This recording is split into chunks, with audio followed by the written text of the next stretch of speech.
Hello everybody. In this video, I'm going to look over at a mistake often made by Muslims when talking about Christianity. Was Paul who truly created the religion, or was it made by the apostles, inspired by Christ himself? But before I begin, I would like to advise you that if you like the content I generally produce, you might want to like and subscribe. With that out of the way, let's begin.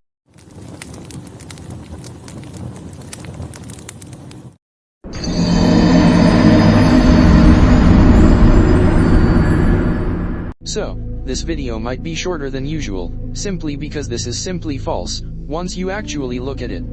Generally, the argument goes like, that Paul, the one who wrote all those letters like Hebrews, Corinthians, Acts, etc., was the actual person who started the Christian religion. This is because, if it turns out that actually, Jesus Christ and his apostles were the ones who created this religion, it would absolutely destroy the shit out of the Islamic timeline and theology.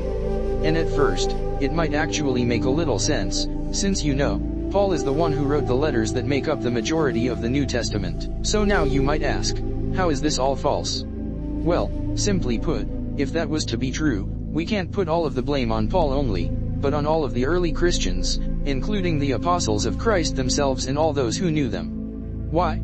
Because they all accepted Paul's letters as authentic and not some heretical and blasphemous forgery.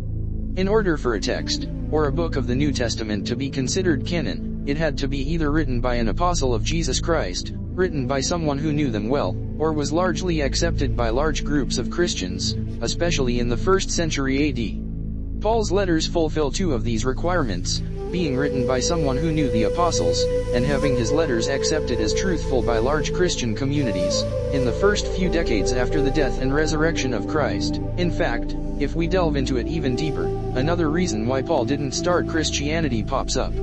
See, Paul wrote many letters, like those where he writes to various Christian communities. Take Corinthians for example. If Paul was the one who started the Christian religion, why did he even have to write these letters, where God's commandments are reminded of and Jesus Christ's divinity is affirmed, if nobody at his time believed Jesus was God incarnate in the flesh? And if they didn't in fact believe that, why would they later on proceed to follow what he has said there and later accept Jesus Christ as their Lord and Savior? See, it doesn't make any sense. Hence, why this falsehood can be considered a bigger forgery than what Muslims claim the Gospels to be. But hey, thanks for staying in this video so far. If you liked it, and want similar ones, you might want to like, comment, and subscribe with the notifications on to not miss any more videos. With that out of the way, I can say to you, thanks for watching.